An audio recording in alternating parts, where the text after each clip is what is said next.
Donc, bienvenue à toutes et à tous à ce forum intitulé des CCAS confrontés à l'explosion des besoins. Donc, je pense que ça ne va pas vous surprendre, hein, des besoins de toutes sortes. C'est vrai qu'on va démarrer ce forum sur la hausse de la précarité. Hausse de la précarité notamment due à la hausse de l'inflation, mais pas uniquement. On va parler aussi un peu du contexte financier. Ça, on peut faire confiance. Je vois Philippe Laurent en face de moi ou Luc Carvounas, un des coprésidents de ce forum, pour en parler. Les coupes budgétaires importantes. Donc on sait que dans ce contexte, déjà les CCAS qui sont confrontés à de plus en plus de demandes, dans ce contexte financier, j'ai envie de dire, il y a un effet de ciseau. Je vais dire de faire plus avec moins de moyens. Donc on sait très bien qu'il y a une part de difficulté, voire d'impossibilité. Donc notre forum sera organisé, comme je vous disais, autour de deux séquences. Tout d'abord sur les CCAS face à la hausse de la précarité, et une seconde séquence sur la question plus des EHPAD publics et comment les CCAS peuvent répondre aux besoins grandissants des personnes âgées et de l'accueil des personnes âgées. On dira un mot aussi sur la question de l'aide à la domicile. On a la chance aussi d'avoir un grand témoin pour ce forum, avec Jean Stelli-Tano, qui est le secrétaire national du Secours populaire. Alors, comme vous le savez peut-être, depuis déjà 18 ans, le Secours populaire publie chaque année au mois de septembre un baromètre sur la précarité et la pauvreté. Donc, l'avantage d'un baromètre, hein, c'est de voir vraiment les progressions ou les baisses. Malheureusement, on est plutôt sur des progressions, et surtout qui est nette entre 2023 et 2024. Donc, qui nous donnera quelques-uns des chiffres et un peu les leçons qu'il en tire. Et étant un gros réseau associatif, le lien aussi entre les associations et les CCAS. Je vous présente nos intervenants. Tout d'abord, ce forum est coprésidé par les deux coprésidents de la commission des affaires sociales de l'AMF, avec Luc Carvounas, maire d'Alfortville, et également président de l'UNCAS, l'Union nationale des CCAS. Et Marilène Millet, maire de Saint-Genis-Laval, et donc également coprésidente de cette commission des affaires sociales. Donc, première table ronde, comme je vous disais, des CCAS en première ligne face à l'hausse de la précarité et au nouveau public. Donc, ce que je vous propose, c'est que je présenterai les intervenants, après peut-être les quelques mots, plus que quelques mots, hein, je ne vais pas vous brimer plus que ça, de Jean Stelli-Tano, à qui j'ai demandé de faire court, hein, parce que le temps est compté. On essaiera au maximum de vous donner la parole. Donc une dizaine de minutes pour présenter les grands chiffres du dernier baromètre du Secours populaire. Donc voilà. Oui, merci de vous lever. Comme ça, on vous voit mieux sur les écrans. Oui, donc bonjour à tous et à toutes. Effectivement, donc tous les ans, nous publions au mois de septembre le baromètre Ipsos qui nous permet de prendre la température et surtout d'y mettre des chiffres, parce que c'est vrai qu'au Secours populaire, c'est 90 000 bénévoles sur le territoire, c'est plusieurs milliers de structures locales. Certainement que près de chez vous, vous avez un comité, une antenne du Secours populaire, sans parler des antennes mobiles et les solidaribus. Donc les bénévoles, ça, ils le vivent au quotidien, comme le vivent aussi les CCAS. Mais à un moment donné, c'est bien de pouvoir aussi trouver un temps pour pouvoir y mettre quelques indicateurs, prendre la température. Et effectivement, notre baromètre, cette année encore, alors il a porté à la fois sur un public très large, mais aussi avec une focale sur la ruralité. Et puis aussi, une nouveauté, c'est qu'on interroge aussi d'autres populations en Europe pour pouvoir comparer les problématiques. Donc, on m'a demandé de faire court. Et donc, le sujet, c'est effectivement cette précarité que nous vivons tous, qui augmente d'année en année. Alors, il y a différentes possibilités de le verbaliser, mais nous, on l'a en chiffres. Donc, ce document-là, il est accessible, hein, vous pouvez, il est exhaustif, donc vous pouvez le télécharger, il n'y a pas de problème. Pour nous, ce qui est important, c'est le sentiment que les publics ont face à la précarité. C'est-à-dire qu'aujourd'hui, il y a presque 2 Français sur 3 qui se disent plus ou moins vulnérables ou touchés par la précarité. 2 Français sur 3, 62% pour être précis. Et donc effectivement, ça interpelle parce que ce sentiment d'insécurité que du coup cela induit, eh ben, ça agit sur nos comportements, sur notre consommation, sur l'épargne et sur aussi... Et c'est en hausse depuis 2023. Hein. C'est ça, c'est une hausse, voilà, c'est un chiffre qui malheureusement progresse d'année en année. Et puis il y a un autre chiffre aussi intéressant, c'est l'indicateur de à partir de quel montant on est pauvre. Et effectivement, on s'est aperçu cette année que ce sentiment impalpable, ce ressenti, eh bien, il était voisin, pour ne pas dire égal, à la valeur du SMIC. Parce qu'on a un seuil de pauvreté de l'INSEE, mais celui-là, c'est un indicateur statistique. Ce qui est important, c'est le ressenti des gens. Et aujourd'hui, les gens qu'on a interrogés nous disent, finalement, avec un SMIC, je me sens pauvre. Donc aujourd'hui, je ne pense pas que quand on a créé le SMIC, on pensait qu'on allait être pauvre. Donc on pensait justement que ça permettait de sortir et d'avoir une autonomie financière et économique. Donc là, cet indicateur-là aussi, il nous préoccupe. Et puis un autre élément important, c'est qu'avec la dématérialisation, la France 2.0, eh bien, on a mis beaucoup de Français hors course et pas nécessairement ceux auxquels on pense en premier, c'est-à-dire les seniors. On l'a constaté dans nos antennes étudiantes, qu'il y avait beaucoup d'étudiants qui avaient des difficultés d'accès à la CAF, des sujets que vous connaissez, vous, dans les CCAS. On travaille aussi avec les assistantes sociales des Crous et des universités où on est confronté aux mêmes difficultés qu'on peut avoir avec des seniors et pas nécessairement en zone rurale non plus. Donc ça, c'est une vraie préoccupation parce que là, ça veut dire que l'institution, elle met les gens en précarité. Aujourd'hui, les difficultés que nous voyons, des gens qui viennent dans nos antennes, nous disent, voilà, j'ai plus accès à ma pension d'invalidité parce que le dossier il est trop long. Donc on m'a coupé. La CAF, il manque un document et on m'a bloqué ma pension, on m'a bloqué mes allocations.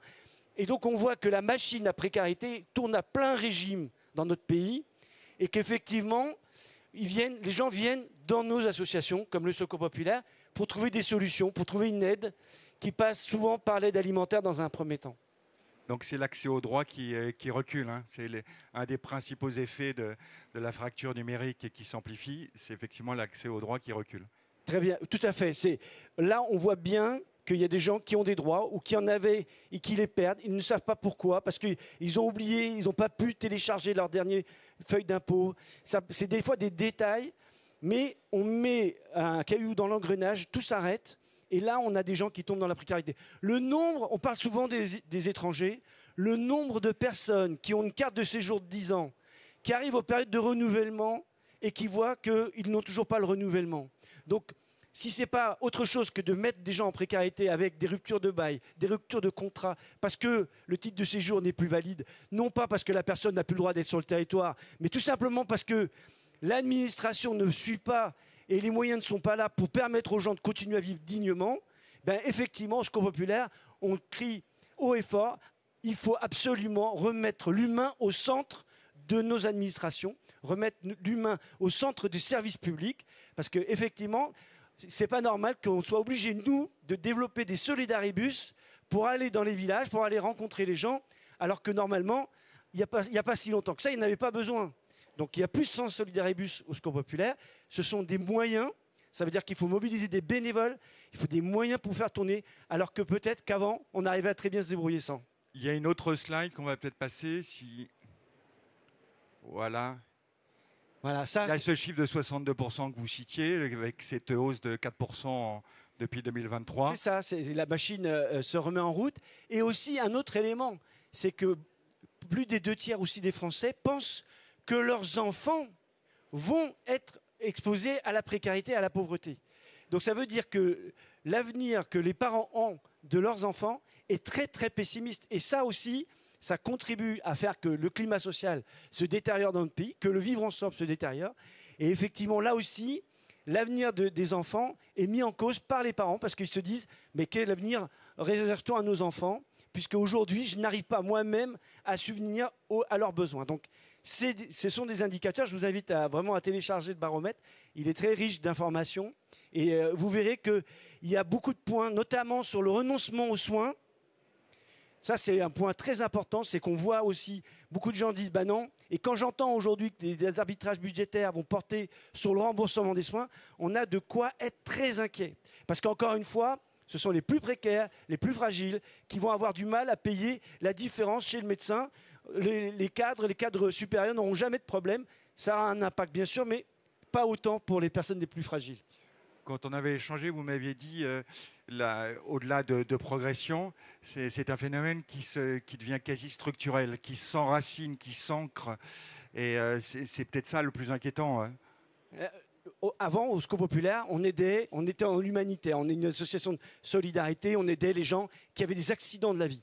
Aujourd'hui, depuis la Covid, nous voyons des gens qui travaillent, qui ont un salaire, qui normalement devraient vivre en autonomie financière, et qui frappent à la porte du Secours Populaire ou d'autres associations comme la nôtre. Aujourd'hui, ça veut dire qu'on devient un supplétif de Pôle emploi, enfin de France Travail maintenant. On devient un supplétif de l'État, on devient un sous-Lidl. Et donc là, effectivement, pour le Secours Populaire, comme d'autres associations, on s'interroge sur nos missions, qui ne sont pas normalement des missions de service public, mais d'humanité et de solidarité. Merci beaucoup. Je ferai une autre chose que vous n'avez peut-être pas dite en tant que telle, mais qui découlait, phénomène qui n'est pas nouveau, de ce qu'on a appelé une époque les travailleurs pauvres, qui s'amplifie aussi. Et ça, on reviendra, et je vous redonnerai peut-être la parole là-dessus, de voir effectivement ce phénomène qui était quand même, je ne dirais pas marginal, mais moins important, effectivement, et de plus en plus fort. Merci beaucoup en tout cas. Ce que je vous propose, c'est, je vais vous proposer présenter les 4 intervenants de notre première séquence.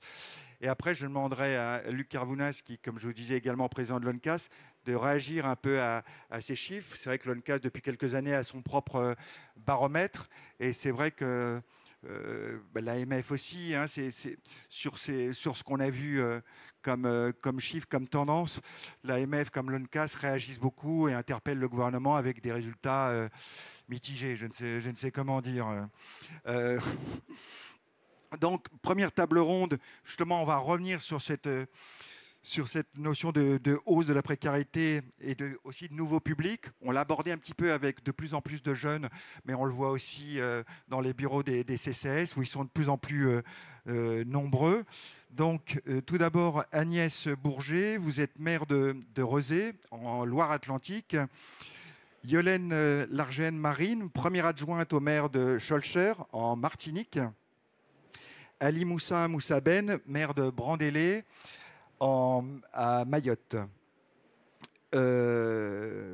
Donc voilà, on aura aussi donc un regard sur 2 territoires ultramarins avec des contextes différents, avec évidemment la situation très particulière de Mayotte, mais effectivement, ça sera intéressant aussi pour notre débat d'avoir votre témoignage. Alors peut-être un mot de réaction tout d'abord de Luc Carvounas sur les chiffres. Bon, je pense que vous n'avez pas appris énormément de choses, mais quand même une réaction. Et c'est vrai que vous avez publié une tribune dans la Gazette il y a quelques jours. Vous revenez sur cette question-là. Vous êtes assez remonté à juste titre. Donc, votre réaction. Je défends les intérêts des maires que nous sommes. Bonjour à toutes et à tous. Non, malheureusement, ce baromètre annuel du Secours populaire, nous ne le découvrons pas, nous les maires, présidents de CCAS, où chaque année, on se rend compte que la pauvreté s'installe un peu plus dans nos territoires. Et encore plus dans les territoires ultramarins qu'en hexagone. C'est pour cela qu'on est en plein débat sur le projet de loi de finances. Le seul signal qui est aujourd'hui envoyé, alors qu'on connaît la situation à Mayotte, l'UNCAS a beaucoup participé à travailler à Mayotte avec les CCAS et les agents communaux de ces CCAS, mais aussi en Martinique, en Nouvelle-Calédonie. On voit bien tout ce qui est en train de se passer sur la question de la vie chère. La réponse aujourd'hui à plus de 2 millions de nos compatriotes du gouvernement, c'est de baisser le budget lié au territoire ultramarin de 8% quasiment, soit 200 millions d'euros. Donc le compte n'y est pas. Et aujourd'hui, l'UNCAS et l'AMF, nous nous sommes rendus compte de ce sujet d'une pauvreté, d'une précarité grandissante dans nos territoires. Et on s'en rend, nous les maires, assez vite compte. Un des indicateurs, j'en parlais à l'instant au début, de l'installation d'une nouvelle pauvreté, c'est tout simplement le taux de recouvrement de la restauration scolaire dans nos communes.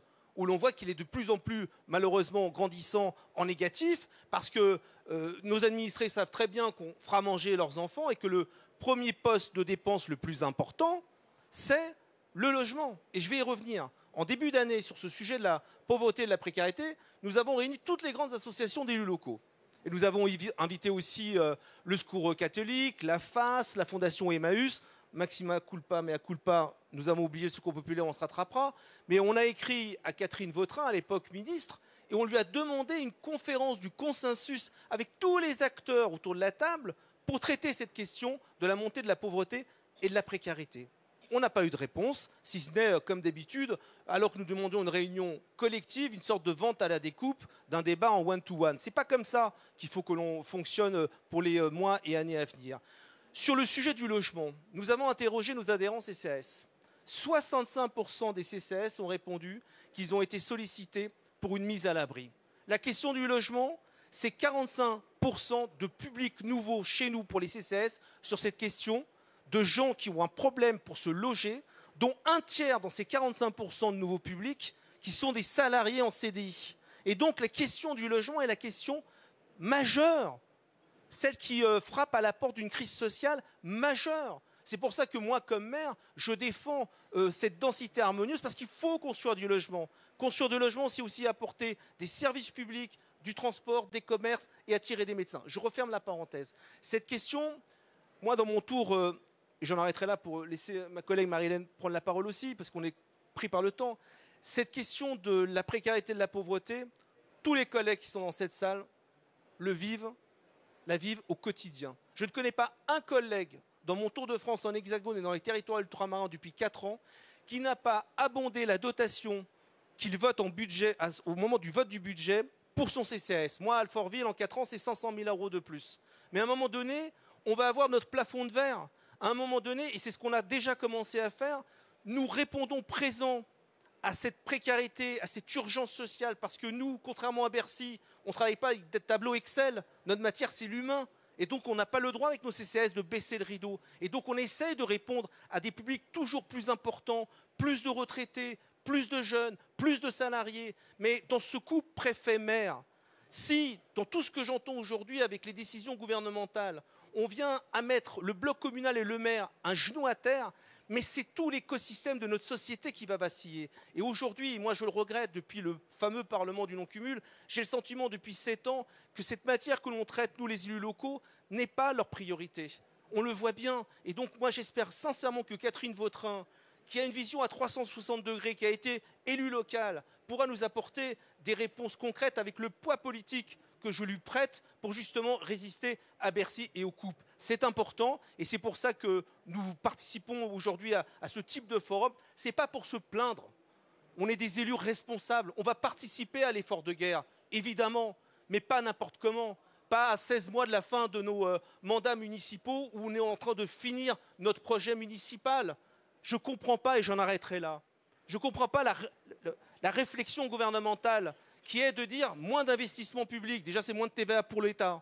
Moins d'investissement public, donc qu'est-ce qu'on va faire? Certains maires vont être obligés d'emprunter pour finir. Et donc, on va gréver la dette. Donc, je ne comprends pas ce raisonnement. Et cela impactera évidemment nos CCAS et nos politiques sociales au quotidien. Voilà ce que je voulais dire pour ce matin. Merci. Marie-Hélène Millet, je ne sais pas si vous voulez dire un petit mot, vous interviendrez plus de façon sur la seconde séquence. Oui, bonjour à toutes et tous. Simplement, effectivement, pour compléter, puisque j'y interviendrai sur les EHPAD publics et les services d'aide à domicile, dire aussi que ce sont des budgets qui grèvent aussi ceux des CCAS et de nos communes, puisqu'en fait, de plus en plus de mairies abondent et abondent aussi de plus en plus pour soutenir ces structures dont les déficits augmentent. Donc ça, ce sont aussi un peu des coûts cachés, puisque comme l'a bien expliqué Luc Hervounas, nos budgets, nous, doivent être à l'équilibre. Donc en fait, on compense une dette qui se creuse. Donc ce sont aussi des coûts supplémentaires pour les communes. Effectivement, on n'est pas là pour larmoyer, mais pour essayer aussi ensemble de trouver des solutions. Merci beaucoup. J'ai oublié de vous présenter également Philippe Laurent, que tout le monde connaît, vice-président de l'AMF et maire de Sceaux. Il ne pourra pas rester avec nous jusqu'à la fin du forum, donc je le laisse intervenir quand il veut, peut-être plus sur la première séquence. Donc, on revient sur, effectivement, hausse de la pauvreté et de la précarité. Agnès Bourget, maire de Rezé. Donc, peut-être, exemple, une ville un peu plus de 40 000 habitants, je crois. Vous, justement, comment vous mesurez cette hausse de la précarité? Comment ça se traduit chez vous? Et j'imagine que c'est des chiffres qui s'accroissent sur ces dernières années.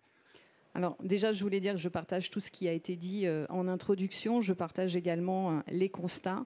Donc oui, une augmentation des demandes, des besoins, mais au-delà des chiffres, c'est les nouveaux publics. On l'a dit, des retraités avec des petites retraites qui n'ont plus les moyens de payer leur loyer ou de se nourrir convenablement. C'est des travailleurs en situation de précarité. Là aussi, donc on en voit de plus en plus, ce qui n'était pas forcément le cas dans nos publics. Et au-delà de ce constat et de ces chiffres, c'est aussi une pérennisation de cette situation. On n'est plus dans de l'aide ponctuelle, on n'est plus dans du coup de pouce, on est dans un besoin. Quelqu'un qui vit un coup dur, un moment difficile, c'est que ça devient quasi structurel. Ouais. Oui, on se retrouve avec des gens qui pourtant sont salariés pour certains, ou ont des revenus, mais qui se retrouvent en situation de devoir venir régulièrement nous demander de l'aide. Et on voit aussi que le logement est central sur cette question de la hausse de la précarité, avec des gens qui risquent de se retrouver à la rue, de plus en plus de familles dans cette situation, et des gens qui se retrouvent démunis face à la fermeture, ça a été dit en introduction, face à la fermeture des accueils des différents services publics. Et bien souvent, nous, communes, on se retrouve seuls à faire face parce qu'on est la dernière porte ouverte. On l'a évoqué rapidement, ce qu'on appelait à une époque les travailleurs pauvres, phénomène qui s'amplifie. Est-ce que vous le constatez aussi? Je crois que vous avez répondu par la positive à l'instant. Mais au-delà de ça, comment, je sais qu'il n'y a pas de solution miracle, on l'aurait déjà trouvé, mais que faire quand même? Par quel biais?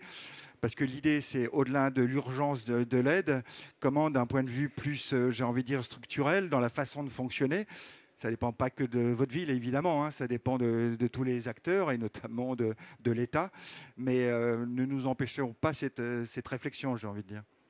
Alors, la réalité, c'est qu'en France métropolitaine, on a 9 millions de personnes en situation de pauvreté, dont 3 millions d'enfants. Donc déjà, c'est énorme. Et nous, communes, via nos CCAS, nous n'avons ni les moyens de faire face au bout d'un moment, ni surtout les moyens de sortir de manière pérenne ces personnes de cette situation de pauvreté. La question qu'on doit se poser collectivement, c'est comment ne pas en arriver là? Comment faire en sorte que ces personnes n'aient pas besoin de venir frapper à la porte des CCAS? Comment on travaille sur les causes? Nous passons notre temps à gérer les conséquences. Or, la réalité, c'est qu'il faut traiter les causes. Et pour commencer, notre vision de la pauvreté. Arrêter de laisser croire qu'on serait responsable de sa propre pauvreté, que les personnes en situation de pauvreté ne sauraient pas gérer un budget. D'ailleurs, il y a une sociologue, Madame Perrin-Heredia, qui a très bien montré que les personnes en situation de pauvreté géraient leur budget de manière très efficace. Donc, il faut arrêter avec ces idées reçues. Et pourtant, on sait bien, quand on entend le vocabulaire qui peut être utilisé vraiment très haut au niveau de l'État, les sans-dents, les gens qui suffit de traverser la rue pour trouver un emploi. Franchement, qu'est-ce qu'ils attendent? Et c'est encore cette vision-là qu'on a dans notre pays des personnes pauvres. Or, la réalité, c'est qu'il faut traiter les causes, et ça doit être fait au niveau de l'État. C'est vrai que Luc Carvounas a insisté beaucoup tout à l'heure aussi sur le logement. C'est un des premiers droits, et effectivement, ça concerne beaucoup de gens aussi qui travaillent, qui ont un revenu fixe, même qui peuvent être en CDI. Et donc là, vous avez levier, mais on sait qu'il manque beaucoup de financement sur les questions de logement, les problèmes aussi de foncier. Bon, c'est tous ces problèmes, vous les connaissez. Mais c'est vrai que les demandes sont nombreuses. Il y a des problèmes aussi en matière de santé, mais le logement, effectivement, est sûrement une des premières demandes. Alors, le logement est une première demande parce que c'est fondamental de pouvoir se loger, mais l'alimentation aussi. Mais au-delà de ça, si on veut pouvoir traiter ces questions et en particulier les causes, et c'est ce que nous essayons de faire à Rezé, il faut traiter de manière globale, c'est-à-dire traiter ce qui empêche les gens d'accéder à un logement, les questions de santé, de transport, d'alimentation, d'éducation, tout ce qui va empêcher les gens d'accéder à un emploi, faire en sorte que l'emploi rémunère réellement, qu'on ne se retrouve pas avec des emplois précaires ou les nouveaux travailleurs pauvres, et traiter aussi le fait que la pauvreté impacte toute une famille.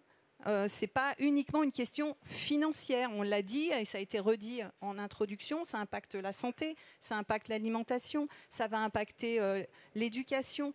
Et ces questions-là, elles doivent être prises en charge globalement. Nous, c'est ce qu'on essaye de faire sur Rezé.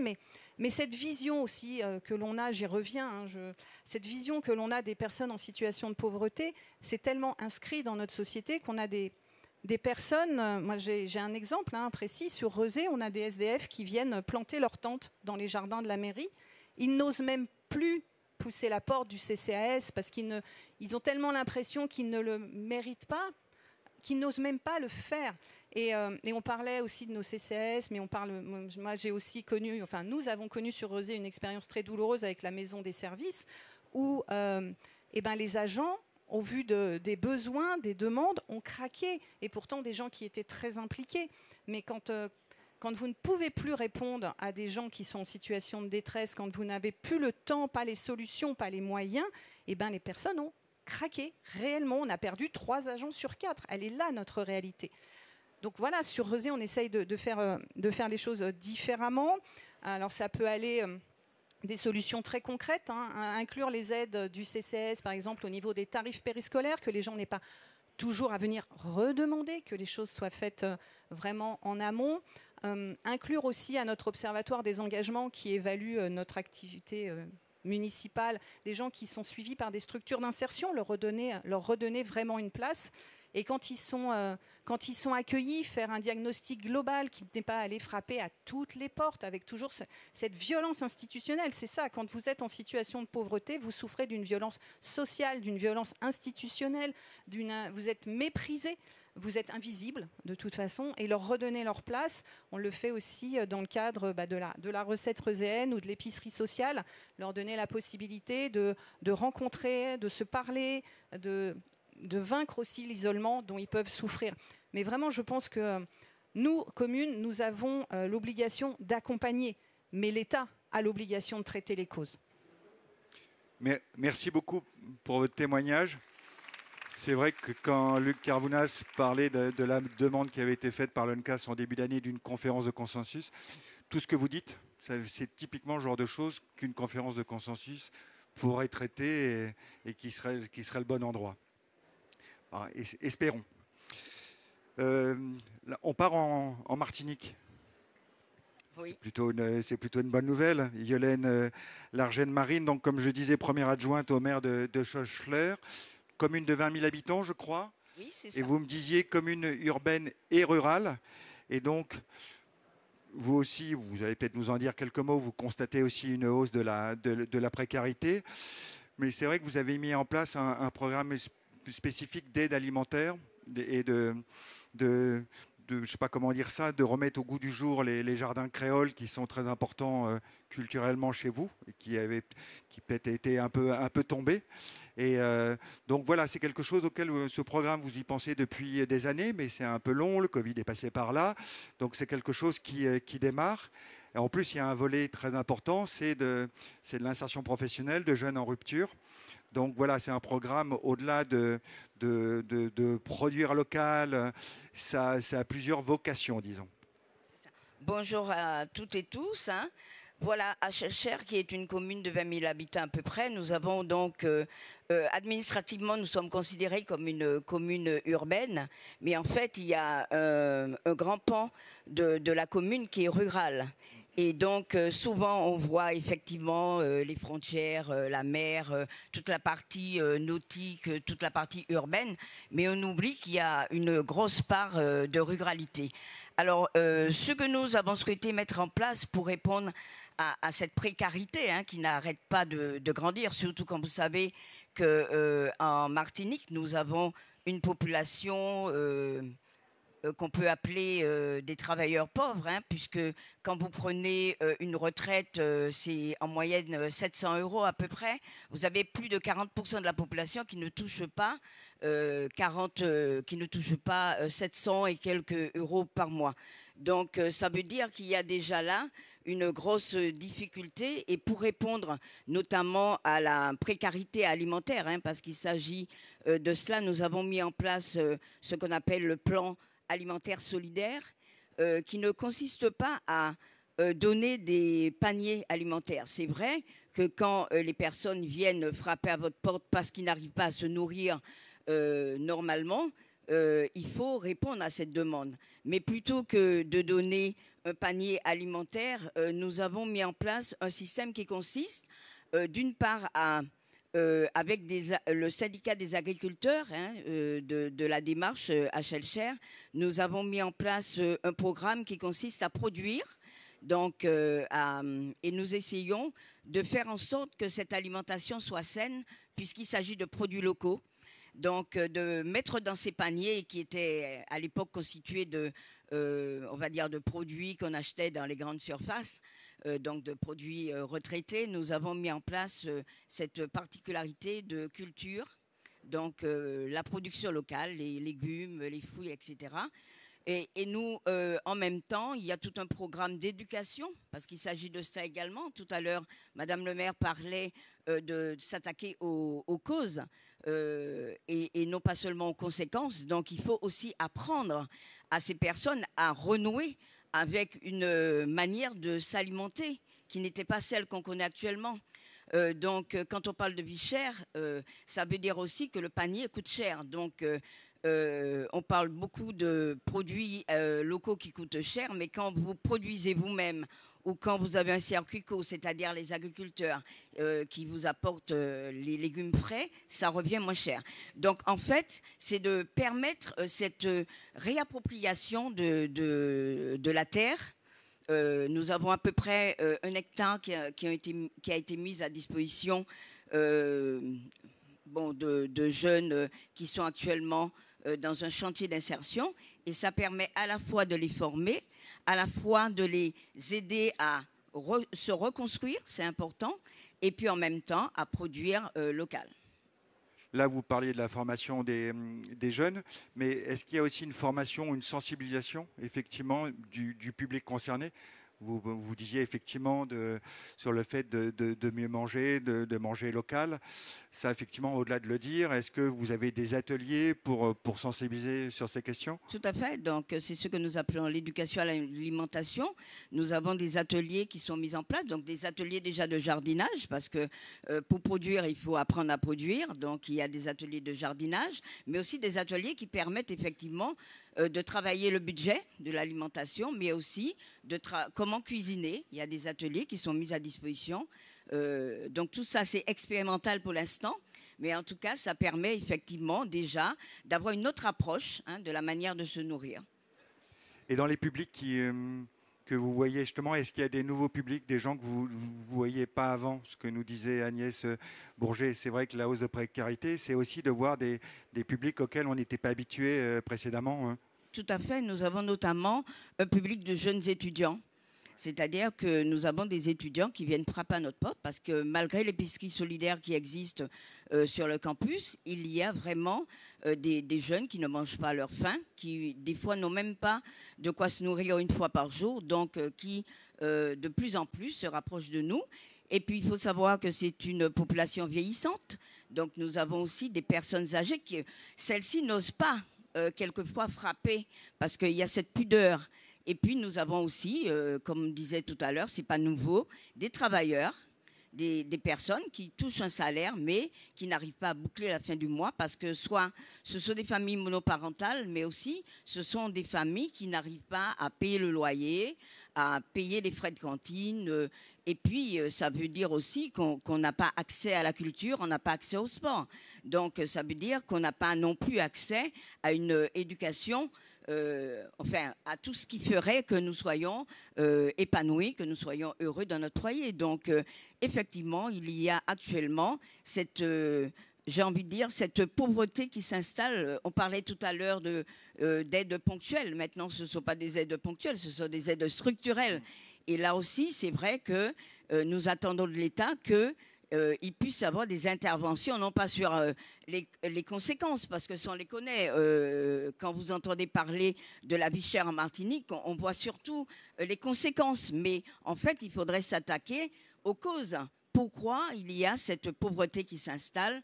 Pourquoi il y a des centaines de personnes qui ne peuvent plus avoir accès à leurs droits? Parce que c'est vrai que le service public, en dématérialisant, a créé une précarité, on va dire, administrative, numérique. Et vous avez des personnes qui n'arrivent pas à reconstituer leurs droits, à s'inscrire à France Travail ou alors à avoir accès notamment les personnes aux différentes allocations. Voilà, aux différentes allocations. C'est ce qu'on disait tout à l'heure. C'est très clair que de plus en plus, malgré le service, parce que nous avons un numéribus qui va à la rencontre des personnes, et bien malgré tout, nous observons cette fracture numérique. Merci beaucoup pour votre témoignage. Merci. À votre droite, le maire de Brandélé, j'ai oublié... Ali Moussa Ben, j'ai oublié de dire que vous êtes également président de la communauté du sud de Mayotte. Et c'est important parce qu'on touchera peut-être un mot sur la création d'un CIAS il y a très peu de temps, 2 ou 3 mois, donc pas encore de résultats, mais de voir la complémentarité que peut avoir un CIAS par rapport au CCS. Notamment, vous m'avez dit sur les questions d'hébergement d'urgence, peut-être que ce que ne peut pas faire un CCS, le CIS le permet. Donc peut-être déjà... Je vous pose la même question qu'à chacun. Ce constat de hausse de la précarité, et effectivement avec les spécificités de votre territoire, parce que vous partagez les mêmes constats avec le contexte de Mayotte qui est encore beaucoup plus compliqué et avec une précarité encore plus forte. Tout à fait. Déjà, bonjour à toutes, bonjour à tous. En tout cas, bonjour à la délégation mahoraise qui est ici, qui est très forte, en tout cas, pour nous soutenir un petit peu. Effectivement, je valide, en tout cas, tout ce qui a été dit tout à l'heure, et notamment par rapport au président de l'INCAS, en tout cas, qui est intervenu tout à l'heure, que je valide complètement ses propos. Mais en plus de ça, il faut comprendre que Mayotte est un territoire atypique.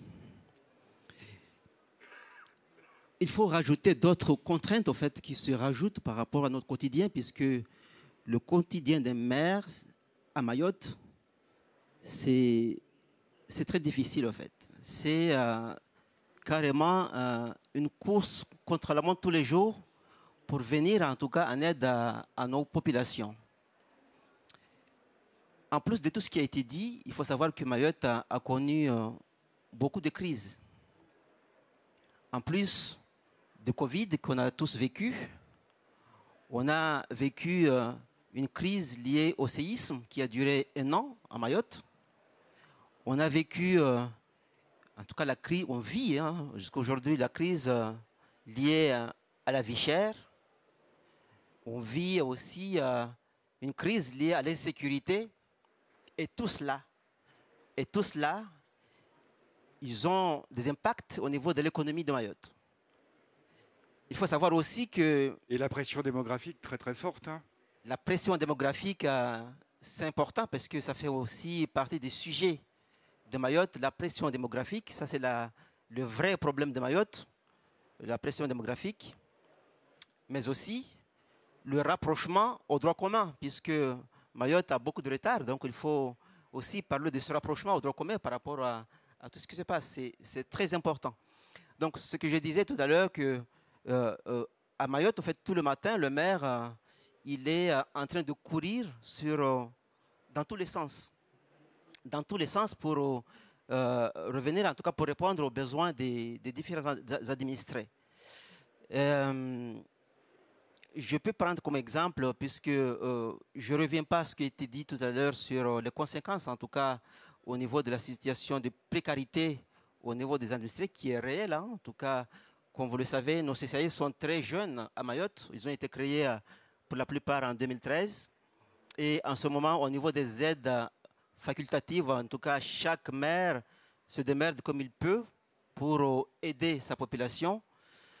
Mais moi, j'aimerais plutôt revenir sur l'accès aux droits publics, en fait, aux services publics. Ça, c'est un sujet très important, puisque quand on parle de la pression démographique, ça veut dire qu'il y a une population, surtout jeune, qu'il faut s'occuper pour qu'ils puissent, en tout cas, répondre aux besoins plus tard. D'ailleurs, c'est peut-être aussi la solution de notre pays, où la population vieillit tous les jours. À Mayotte, c'est le contraire. Il y a beaucoup de jeunes, mais il faut s'occuper. Et très jeunes, parce que c'est le problème de scolarisation. Hein. C'est là où j'allais venir, le problème de la scolarisation de ces enfants, puisque on a tellement de pression qu'on n'arrive pas à absorber. On n'arrive pas à inscrire tous les enfants qui sont à l'âge de l'être à l'école.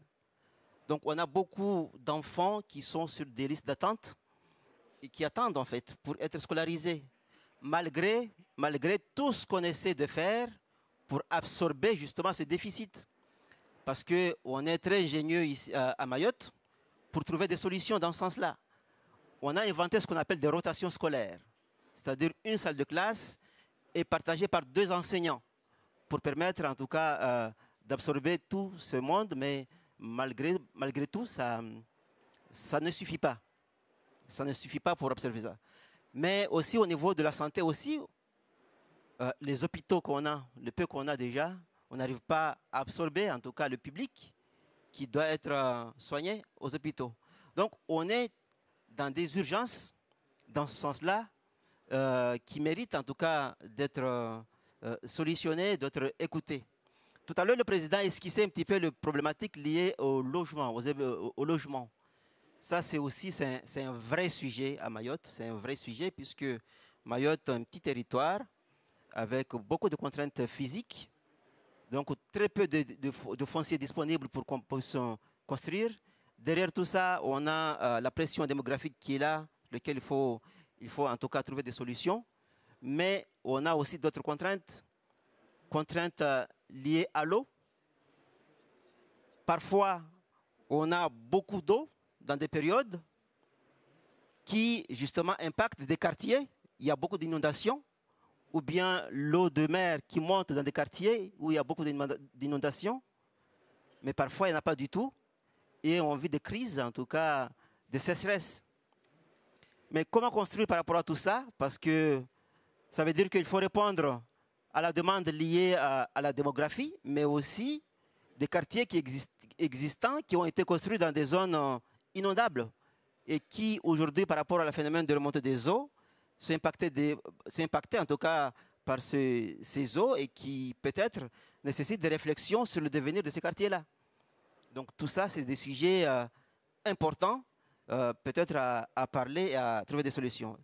Donc, je voulais plutôt parler de cela, en plus de tout ce qui a été dit tout à l'heure au niveau en tout cas des personnes en situation de précarité qu'on connaît tous à Mayotte, parce que nous, on a nos bases par rapport aux personnes qui ont été identifiées, qui sont dans cette situation-là, mais aussi, on a aussi d'autres publics qui arrivent, puisque c'est des personnes qui sont là et qui sont dans des situations enfin, qui ne sont pas officiellement connues, des personnes en tout cas en situation irrégulière, et qui, quand ils sont dans des situations compliquées, ils viennent nous voir au niveau des CCAS pour trouver des solutions.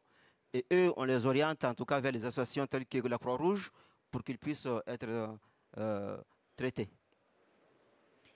Un grand merci pour votre témoignage. De toute façon, on va prendre des questions de la salle et c'est possible qu'on revienne sur ce que vous nous avez dit.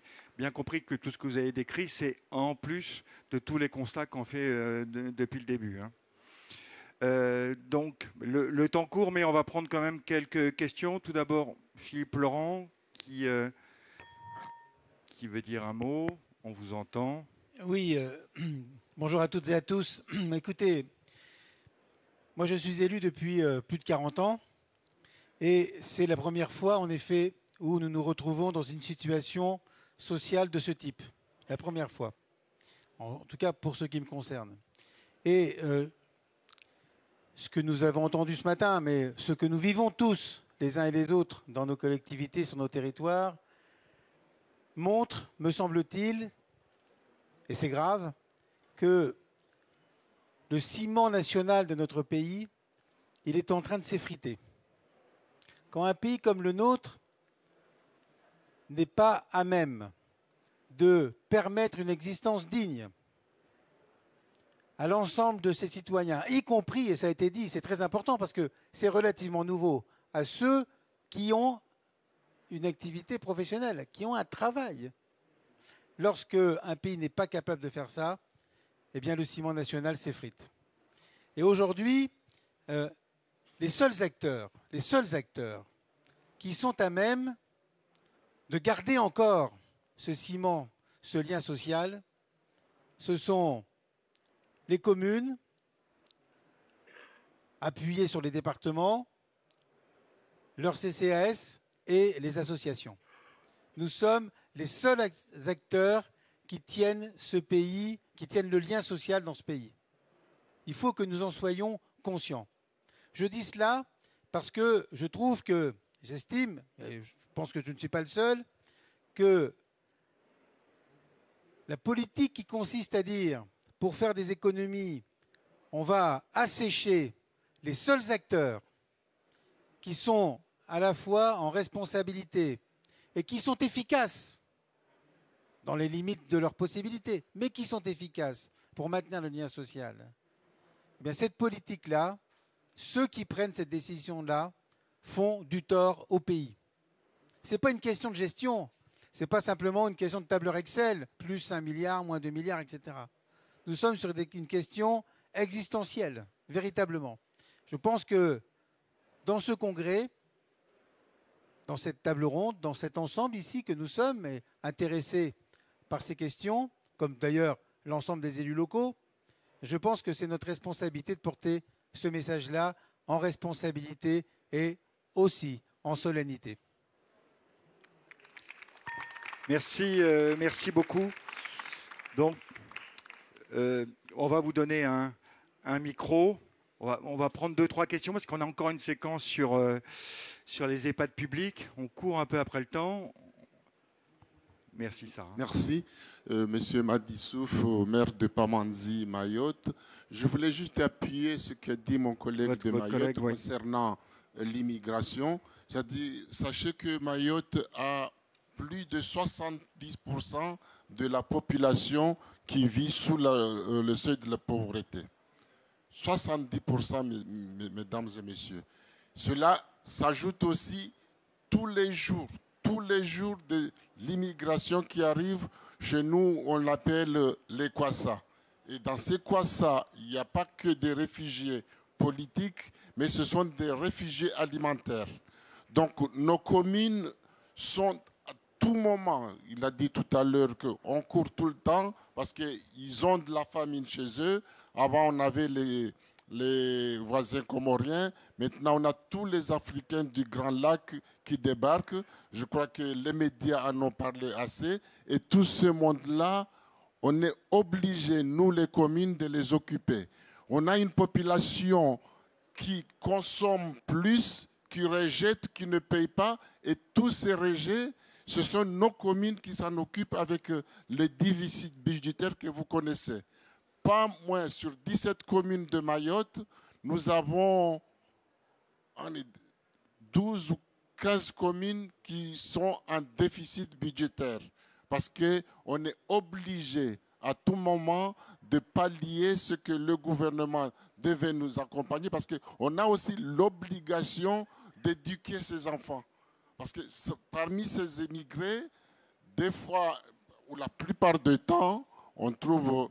Il y a 15 adultes, 12 enfants, 12 femmes, et il y a aussi notre phénomène qu'on appelle les Kwassa sanitaires. C'est quoi?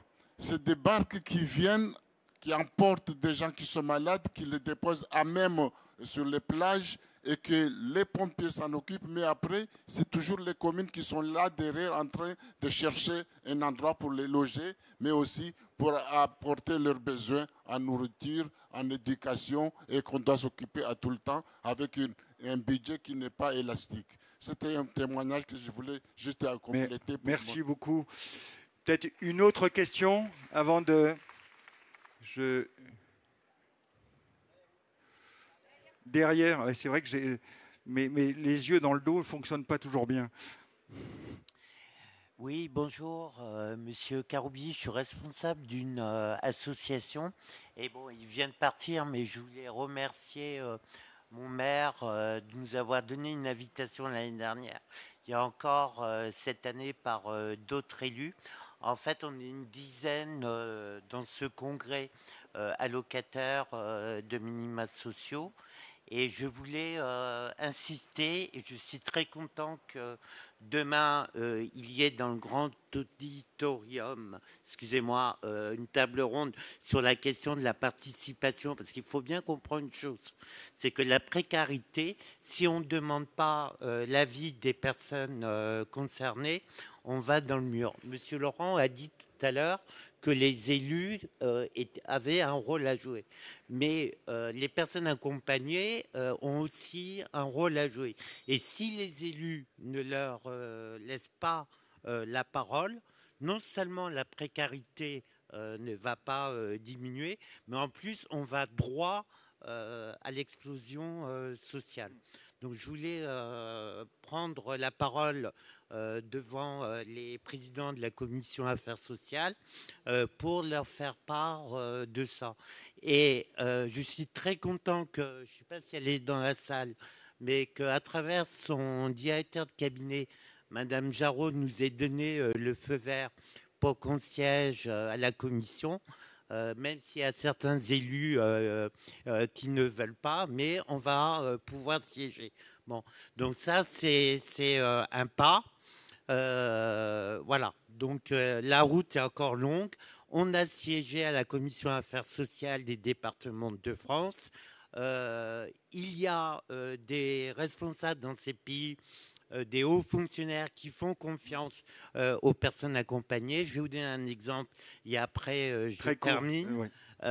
Aujourd'hui, quand vous êtes au RSA, pour avoir ce qu'on appelle la CSS, vous n'avez plus besoin chaque année de refaire la demande. C'est automatique. Bon, enfin, en théorie. Mais un exemple, et cet exemple a énormément facilité. Demain, il y aura une table ronde sur la question du non-recours en matière de santé. Mais le fait que pour les allocataires du RSA, le renouvellement de la C2S est automatique est déjà un signe tout à fait révélateur. Et il y a, dans beaucoup de domaines, on peut faire la même chose. Voilà, je vous remercie. C'est nous qui vous remercions. Merci, et je pense que le message est bien reçu. Alors, seconde séquence sur... Alors, vraiment super court. J'ai juste un message à passer, parce que je pense que c'est important. On est tous face au même problème. Et je pense qu'il y a un sujet, c'est qu'il y a une vraie méconnaissance du travail de chacun. Je pense qu'aujourd'hui, les CCAS... De chaque acteur ? Oui, de chaque acteur. C'est-à-dire qu'aujourd'hui, le milieu des associations de solidarité est souvent méconnu des travailleurs sociaux. Et donc, j'invite vraiment les uns et les autres, et les bénévoles méconnaissent aussi la charge de travail et les compétences et les capacités des travailleurs sociaux. Donc, j'invite les uns et les autres, dès le retour dans leurs administrations, à vraiment prendre contact avec les Restos du Cœur, à faire des réunions pour partager, pour venir chez nous, que les travailleurs sociaux viennent chez nous. Je sais que certains d'entre vous font déjà, mais c'est loin d'être la majorité. Et à l'inverse, d'inviter les bénévoles à participer à vos réunions de coordination, parce que le travail des bénévoles, ce n'est pas uniquement d'exécuter, c'est aussi de partager et de co-construire. Voilà, merci. Merci beaucoup. Donc, les EHPAD publics. Marlène Millier, il nous faudra un autre forum pour pouvoir l'aborder, parce que là, on court après le temps, mais même si on a un temps limité, on va essayer de faire passer quelques messages. Donc ce chiffre quand même emblématique, 85% des EHPAD publics sont en déficit. Si on a le temps suffisant de dire quelques mots aussi de domicile, qui est aussi en grande difficulté. Point commun entre les deux, hein, ce problème aussi de crise des métiers, des rémunérations. Donc peut-être je présente la personne qui interviendra.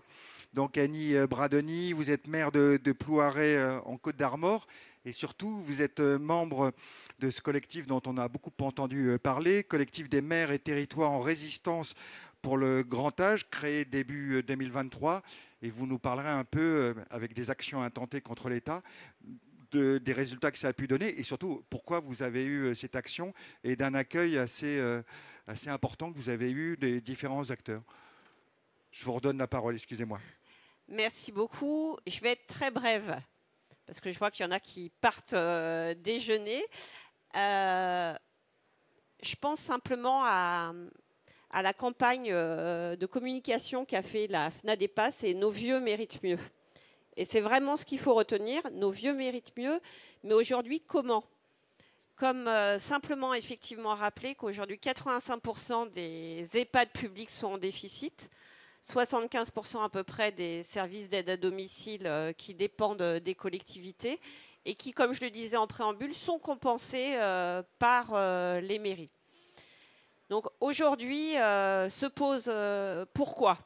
Alors, est-ce que c'est parce qu'on est des mauvais gestionnaires, comme on a pu le laisser entendre ? Non, ce n'est pas du tout ça. En fait, c'est depuis 2 ans qu'il y a vraiment une accélération, pour une raison très simple. Si je prends le cas de 2022, 6% d'inflation et 1% accordé en plus aux EHPAD pour fonctionner. Donc, il n'y a pas besoin d'avoir fait des études en mathématiques pour comprendre qu'il y a un effet ciseau et que de plus en plus, effectivement, d'EHPAD rentrent dans cette spirale du déficit. Alors, qu'est-ce qu'on fait ? On donne moins de services aux personnes qu'on accueille, on supprime les biscottes comme dans certains EHPAD, où on rationne. Non, en fait, l'objectif, et c'est vraiment ce que défend l'AMF, c'est de garder la même qualité d'accueil aux personnes qui sont accompagnées. Mais aujourd'hui, en fait, on se trouve dans un effet où ce n'est plus possible. Donc, je dirais simplement un dernier message aussi qu'on souhaite adresser, parce que ça avait été déjà un sujet l'année passée, c'est qu'aussi au niveau de l'AMF, on défend les EHPAD de petite taille. Quand on a parlé aussi de territoires différents, quand on a un EHPAD dans une commune où on accueille 40 personnes, qu'est-ce qu'on fait ? On va se greffer à l'EHPAD qui est à 20 km pour faire une énorme structure. On a vu ce que ça a donné aussi dans la fonction hospitalière, les regroupements. Nous, on est aussi pour la qualité. Les personnes, elles ont le droit aussi de pouvoir vivre dignement jusqu'au bout de leur vie et de pouvoir être accueillies aussi dans une structure qui leur convienne. Voilà, je ne vais pas être plus longue, mais rappeler que ce sujet, il fait aussi partie de quelque chose qui est très important. On parle beaucoup de transition écologique et c'est normal, mais il y a aussi un mur du vieillissement. Je donnerai simplement un chiffre. Il y aura plus de 6 millions de personnes de 75 à 84 ans d'ici 2030. Voilà, 2 millions de plus qu'aujourd'hui. Alors, la question, c'est qu'est-ce qu'on va en faire et comment on va les accueillir. Voilà, merci à vous tous. Merci beaucoup. C'est vrai que vous avez souligné que depuis 2 ans, la situation d'un point de vue financier, budgétaire, s'est aggravée. Mais c'est vrai qu'en plus de ça, il y a cette demande, je ne sais plus de combien d'années, d'une loi grand âge, donc avec un financement, et qui n'est toujours pas au rendez-vous. Alors c'est un des combats de l'ONCAS, régulièrement demandé. Et c'est vrai qu'aujourd'hui, on sent que c'est pas dans l'agenda, disons. Clairement, ce n'est pas dans l'agenda. Et puis pour la petite histoire, je regardais un petit peu depuis quand on parle vraiment de ces sujets. En 2007, le président Sarkozy parlait de la 5e branche. Voilà, c'est tout ce que je dirais. Oui, c'est assez significatif. Annie Bradoni, désolé de vous faire passer comme ça un peu à la fin, en cours, après le temps, mais peut-être pour les rares qui ne connaîtraient pas le collectif, est-ce que vous pouvez nous en dire quelques mots ? Pourquoi il a été créé ? Et c'est vrai que cette spécificité, ce que vous me disiez de votre région, la Bretagne, d'avoir beaucoup d'EHPAD gérés par les CCAS. Il y en a d'autres dans le reste du territoire, mais chez vous, c'est une tradition. Oui. Bonjour à tous. Je vais aller assez vite en besogne finalement pour vous dire qu'en 2023, en discutant entre maires du territoire d'abord costarmoricain, on s'est rendu compte qu'on était tous confrontés à des difficultés d'équilibre financier de nos EHPAD publics. Ça nous a amenés à nous rassembler et à créer un collectif dont la première réunion a lieu au mois de mai. Et en fait, un certain nombre d'entre nous étions déjà déterminés parce que nous avions eu l'occasion de croiser le fer avec l'État sur d'autres sujets autour du maintien à domicile. Et on s'est d'emblée dit qu'à la fois on rentrait dans le dialogue, mais on commençait aussi parce que on voyait le mur se rapprocher de façon très sévère. On s'est dit qu'on engageait des actions et qu'on regardait du côté juridique quels étaient nos pouvoirs d'action. C'est ce qui a amené à faire le collectif. Donc on a l'année dernière rencontré 2 ministres parce que les ministres de solidarité se succèdent à une grande vitesse et que c'est donc compliqué de pouvoir renouer un dialogue dans la durée. On a obtenu à la fois des aides pour la Bretagne à l'été pour essayer d'éteindre l'incendie, sans doute, 4,5 millions à se répartir entre nous. Et ensuite, sur la fin d'année, Aurore Berger a obtenu une enveloppe qu'elle a répartie entre le maintien à domicile et les EHPAD qui nous ont permis de sauver l'année 2023. Et là, 2024, c'est pire que tout parce qu'on est dans un crash institutionnel, dans un crash financier, dans un crash démocratique. Enfin, rien ne va plus dans ce pauvre pays. Et du coup, en fait, nous, on a, à l'entrée de l'été, engagé des recours gracieux à l'encontre de l'État, de nos autorités de tutelle, donc en l'occurrence l'État et les conseils départementaux. L'État a été et les ARS ont été aux abonnés absents face à ce recours gracieux. Ça nous a permis de trouver un accord avec les départements qui, comme vous le savez, sont en très grande difficulté pour qu'ils viennent au soutien de chacun de nos CCAS dans les mémoires que nous allions introduire auprès du tribunal administratif pour demander CCAS par CCAS à être compensés des sommes que l'État aurait dû nous donner en face des engagements qu'il a pris en matière de Ségur de la santé, en matière de prime grand âge, en matière de... etc., etc. Et donc, nous sommes dans cette phase à 25 CCAS pour l'instant et le double de dossiers qui se préparent pour aller réclamer à l'État les sommes qu'il nous doit et nous entendons bien avoir raison. Et nous pensons qu'au-delà de la Bretagne, ces difficultés existent dans d'autres territoires et que plus nous serons nombreux dans une association des territoires du grand âge que nous venons de créer, eh bien plus nous serons efficaces pour peser et faire entendre cette fameuse phrase que vous avez dit et qui est de dire nos vieux méritent vraiment mieux. Voilà ce qu'on peut peut-être dire, c'est qu'en fait, on a besoin d'être tous ensemble face à un État qui méprise à la fois les collectivités locales, mais qui méprise aussi encore plus ces personnes âgées. Et quand une société ne respecte plus ces personnes âgées, je pense qu'elle est en grande, grande difficulté. Au niveau des actions intentées contre l'État, vous en êtes à quel point aujourd'hui? Alors, on est dans la phase des recours financiers CCAS par CCAS, avec du coup l'appui de nos conseils départementaux. Et on a des dossiers constitués en Côte-d'Armor, en Ille-et-Vilaine, dans le Finistère, et les premiers arrivent dans le Morbihan. Et vous disiez que ça peut intéresser d'autres territoires. Mais oui, parce que ce qu'a dit la maire de Saint-Genis-Laval est vrai dans tout le territoire. Tous les EHPAD publics sont en grande difficulté. Alors certains collègues maires se disent « moi je vais m'arranger avec l'ARS ». mon œil. En fait, nous, on continue à avoir de très bonnes relations avec l'ARS et ce n'est pas parce qu'on a engagé, et d'ailleurs les ARS aujourd'hui nous disent ne payez plus vos URSSAF, vous avez raison d'être dans le contentieux parce que si l'État n'entend que le rapport, n'entend plus aujourd'hui, hélas, que le rapport de force. Ils vous disent au coin de l'oreille, l'ARS. Ils l'écrivent pas, oui, j'imagine, ouais. Ils le disent quand même. Ils le disent en réunion où on n'est pas une seule personne. Hein, donc voilà.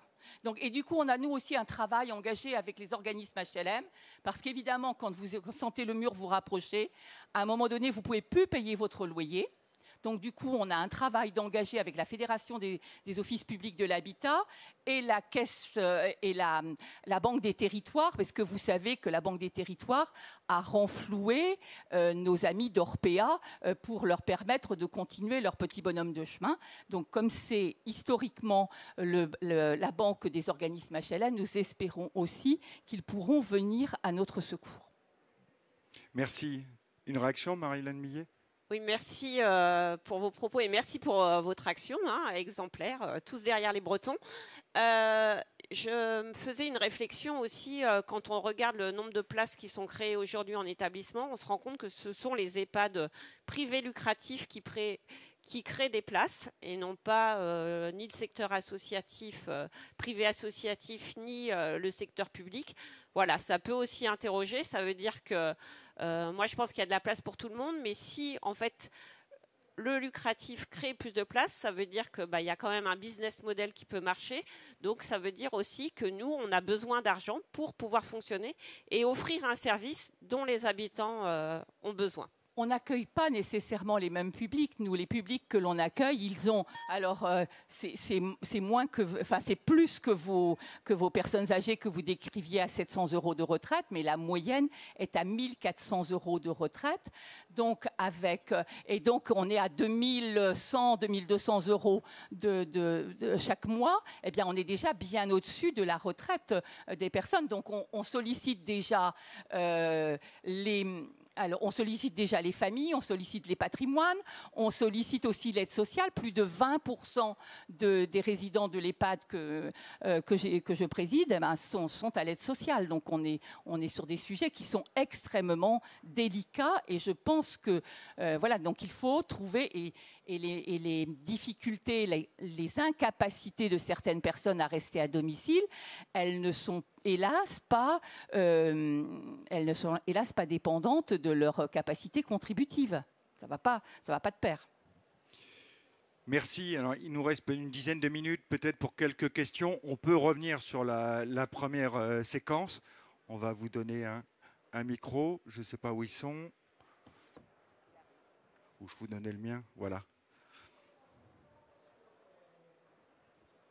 Alors, je ne sais pas si... Oui, ça va.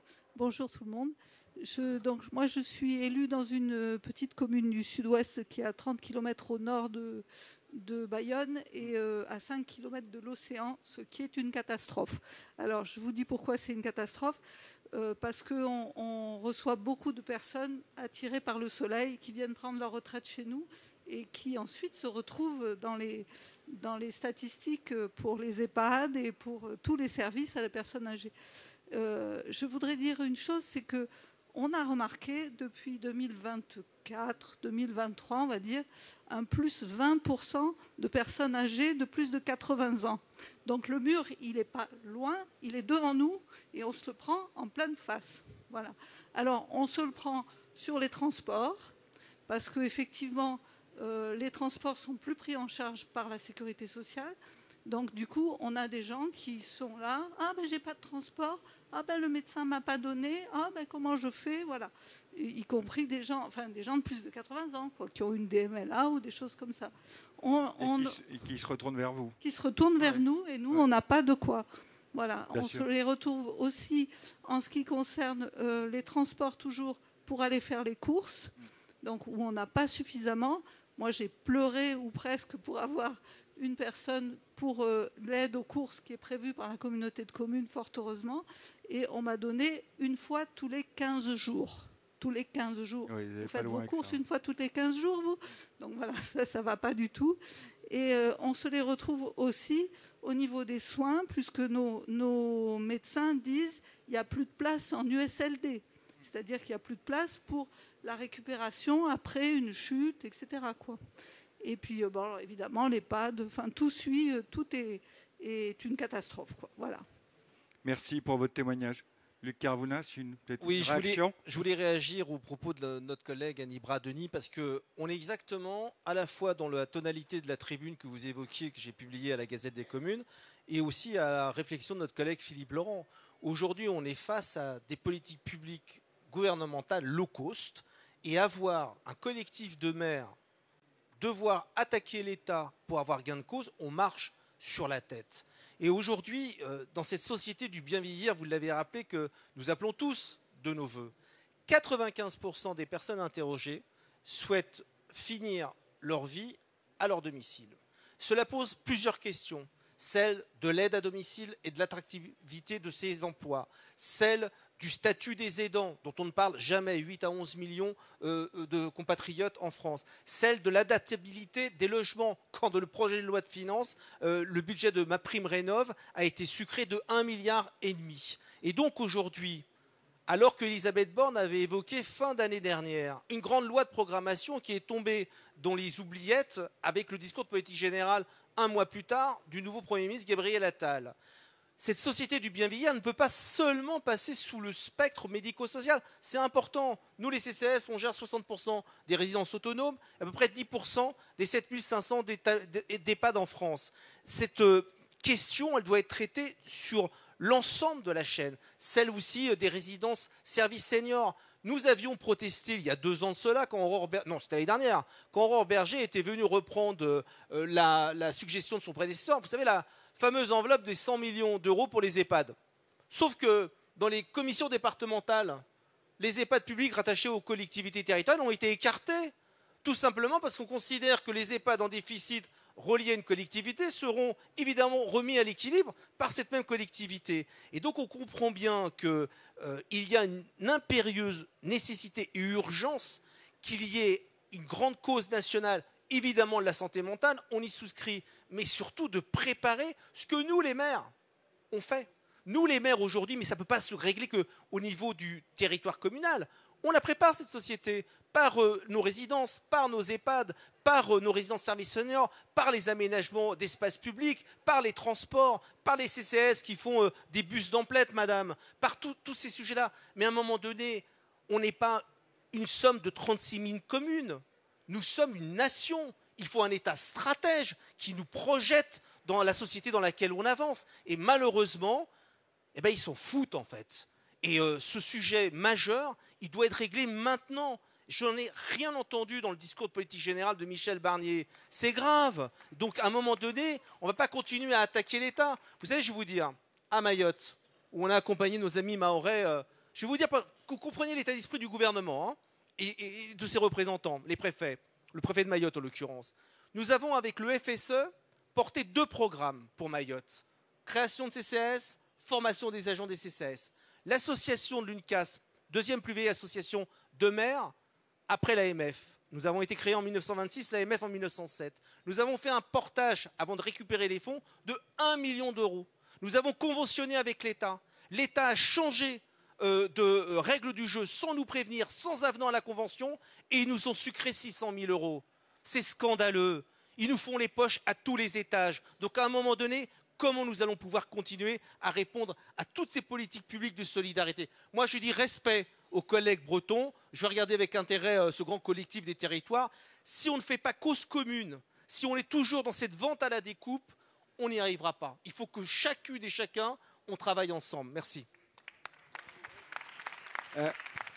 Annie Bras-Denis, je vous vois avec le micro. Vous voulez dire une réaction peut-être? Voilà, on est rendu tellement loin, on s'est pris le mur quand même. On est rendu tellement loin que là, ça fait partie des questions que je pose aussi à l'État, à la préfète, qui est une femme charmante, en lui disant et où je dépose le bilan de mon CCAS si je ne peux plus avancer. Ouais. Je ne sais pas, c'est pas prévu par les textes. Donc du coup, notre collectif et notre association, elle va aussi travailler juridiquement sur ces questions-là en se disant, et le jour où un CCAS est au bout du rouleau, qu'est-ce qui se passe ?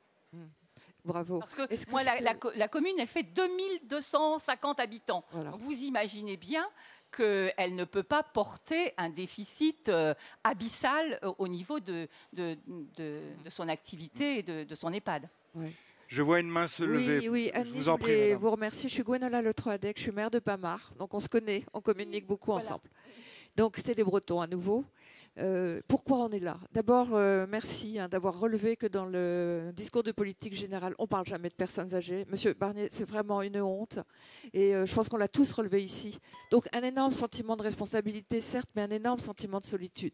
Et moi, je travaille beaucoup avec l'ARS et le département. Et quand je leur dis, je ne peux plus payer, est-ce que je vais peut-être pas payer l'URSSAF là ce mois-ci, puis je vais pas payer l'électricité. Bon, j'ai un contrôleur de gestion qui me dit l'électricité, ça va être un peu dur de pas payer. Mais c'est à ce moment-là que j'ai droit à un crédit non renouvelable parce que je suis en train de crier famine.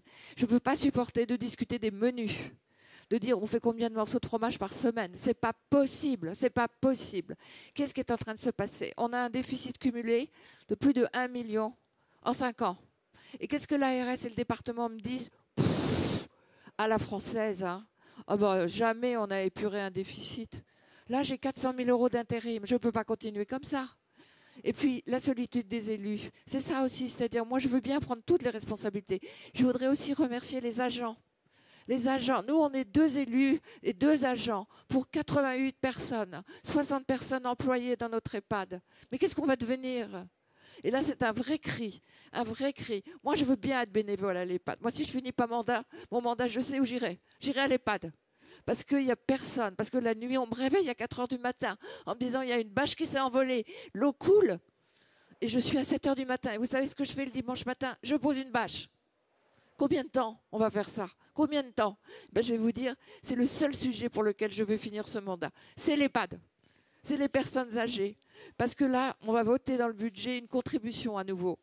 Mais moi, je trouve que c'est l'honneur des communes de voter des contributions pour les EHPAD. Vraiment, je le fais. Remboursable. Hein, on se revoit dans 1 an. Où est le ministre? Où est le secrétaire d'État? Personne.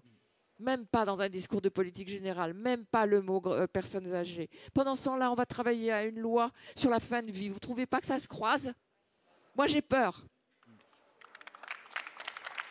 Merci, merci pour votre témoignage, pour ce cri, comme vous disiez. On arrive malheureusement à la fin. Marlies Millet, est-ce que vous voulez un petit mot de conclusion? Qu'il nous aura fallu plus de temps, ça c'est sûr. Oui, tout à fait, mais moi je trouve que c'est bien de finir par votre témoignage, madame. Je trouve que c'est émouvant et à la fois c'est la réalité du quotidien, c'est le concret et je déplore aussi l'absence effectivement de ministre ici. Voilà, je pense qu'il faut, vous le savez, en tant que maire, on se confronte à des avis divergents et des fois à des sujets qui nous bousculent. Donc voilà, je pense qu'il ne faut pas avoir peur justement de la confrontation et en tout cas, merci madame.